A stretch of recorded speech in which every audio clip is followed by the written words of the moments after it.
Hey everyone, how's it going?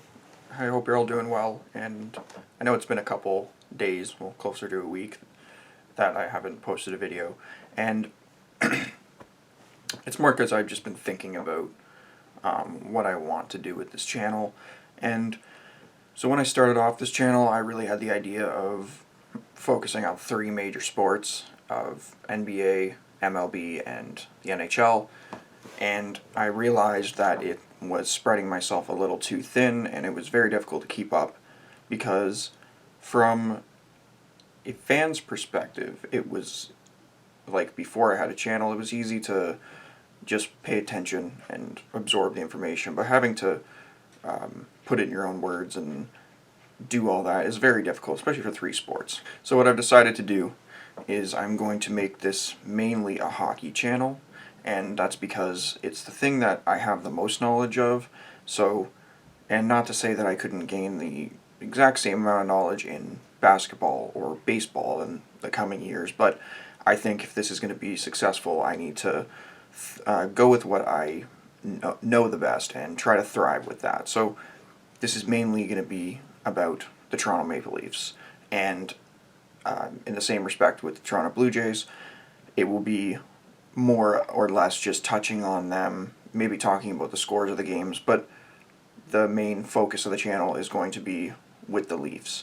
So with the upcoming season on the 13th, it's going to be an opportunity for me to really focus on what I love and the team that I love.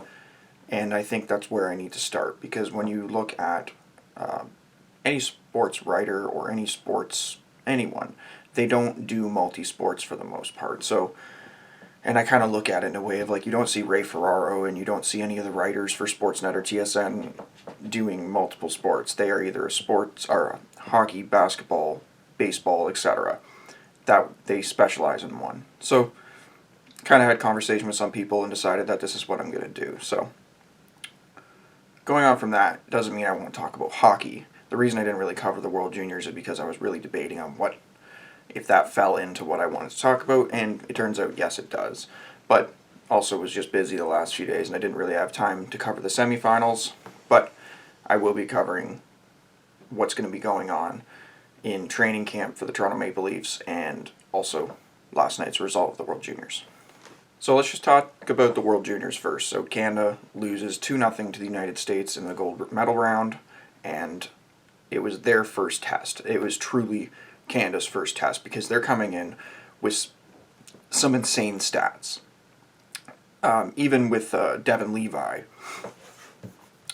with his 3 shutouts and not being scored on 5-on-5, except for a disallowed goal against Russia. That was 5-on-5, but it got called back, so that one didn't count, obviously. And when you were looking at the U.S. matchup, that was something that was bound to end, and it did in pretty devastating fashion. Spencer Knight was huge for the United States, and I have been following Spencer Knight since he was drafted, obviously only 2019, but it feels a lot longer than that.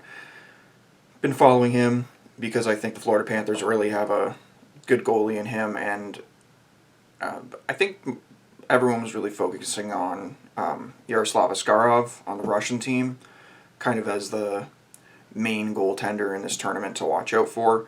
But I really disagree with that. I watched, I think I watched the Russians 3 times in the tournament, and everything they were saying about Askarov was right. It's not that he's not good. He's very agile. He's very intelligent. But it's the fact that he's a young goaltender. And the same goes for Spencer Knight. But a lot of things that stood out for the Russian goaltender was the decision making, and especially his he lost his stick a lot of times, especially in the Canada-Russia game. And throughout the tournament, he would always end up losing his stick. And it just seemed like a really repetitive thing. Another thing was Ray Ferraro was pointing out a lot on the broadcast that he was a rebound machine. And he kind of looked like a really thin, skinny goalie in last year's World Juniors. And it looked like he was going to be a rebound machine, like he wasn't going to be able to absorb a lot. And sometimes that tricks you when the goalie changes up their equipment. They look more intimidating. They look like they're going to absorb every puck that hits them. And that kind of looked like the case for Askarov. And I know that might not be a good point, but it does really trick you, and you have to look at it objectively. And that's obviously Ray Ferraro's good at doing. He played hockey. He's able to look at things in a way that fans can't. And he was seeing that every rebound was being left in a direction that Askarov didn't know it was going to be put. When you look over at Spencer Knight and Devin Levi, the way that they played, they had immaculate rebound control, especially this game, Spencer Knight against Canada. He was just everything that came at him, no rebound whatsoever.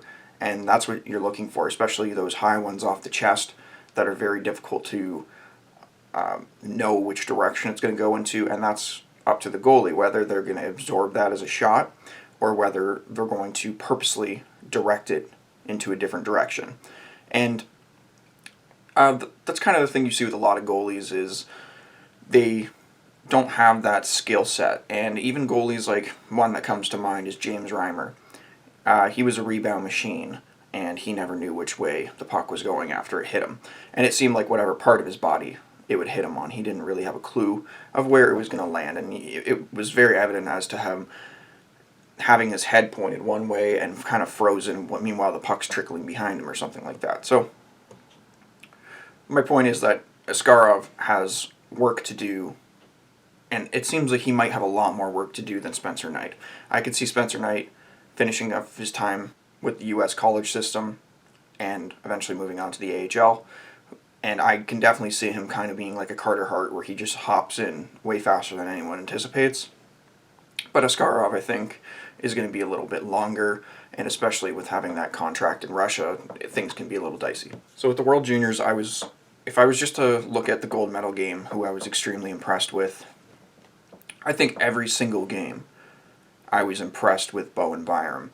And I know that might be the obvious pick, but he's one of the best players that I've seen in the World Juniors as a defenseman. He's just so composed, and he's kind of like right now the way he plays, he reminds me a lot of Miro Heiskanen on the Dallas Stars.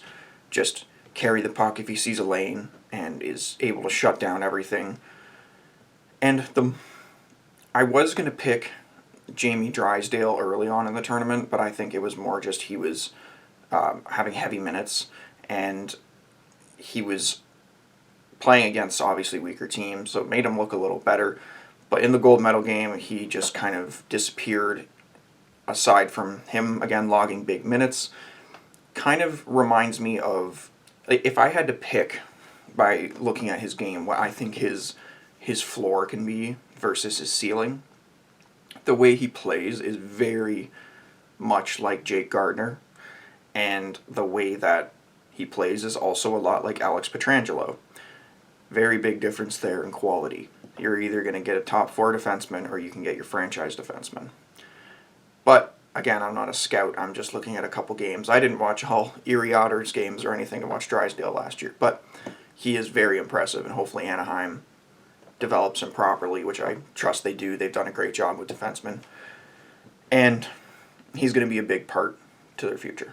Now, with Canada's goaltending, I guess you could argue that this year was maybe one of the weaker years of their goaltending, but I don't think that really came to fruition because Devin Levi just decided that he was going to be one of the best goalies in the whole tournament, and he was a 7th-round draft pick to the Florida Panthers, so in this gold medal game, he was playing against Spencer Knight, who's in his system, and they are drafted by the same franchise, obviously a lot of rounds apart and a year apart, but nonetheless, kind of teammates. This was their first test, and I wasn't really expecting them to demolish the U.S. I'm not surprised we lost 2-0, but I wouldn't have been surprised if this was a 6-5 overtime game, because this was going to be the first real test of that 5-on-5 pressure, which Canada never really faced in this whole tournament. And it's just because the pool that they're in, the teams they played, really didn't have the ability to sustain that pressure on the Canadian defense. So the training camp for the Leafs has started, and what came out of camp was that they started their first practice without any pucks or anything, so you already know that's going to be a horrible practice, and they bag skated. So from what I've read, it's that Keefe was looking back, not to the playoffs, but to the stretch before the playoffs, suspended. And they had a horrible record, well, around 500, pretty horrible for a team that has the aspirations that they did at that point in time, and he's looking back at that was the last time he saw them in a regular season setting, and he doesn't want that to come out of the gates. And I kind of respect that. I mean, Keefe doesn't want to be pushed over. He doesn't want to just be thought of as this little AHL coach that got promoted because Babcock got fired. He wants to really establish himself as a coach, and I respect that, and I think a lot of the players do, especially some of the older ones that have had many coaches, especially guys like Jason Spezza, Joe Thornton. Those are guys that look at that and they know the meaning behind it. Maybe some of the younger guys are like, God, coach is backskating us again. But there's always a meaning behind what the coaches are trying to do. Alright, so I just want to keep this one a little shorter. I could get into everything at Leafs camp, but I want to see how it develops over today.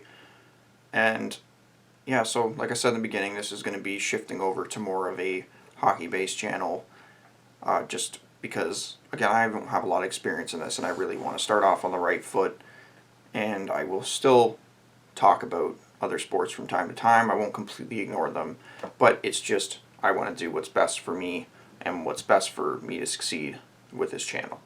So thanks everyone for your patience and understanding and watching, and don't forget to hit like, comment, and subscribe, and I'll see you guys in the next video, and can't wait till the 13th when the Toronto Maple Leafs get underway.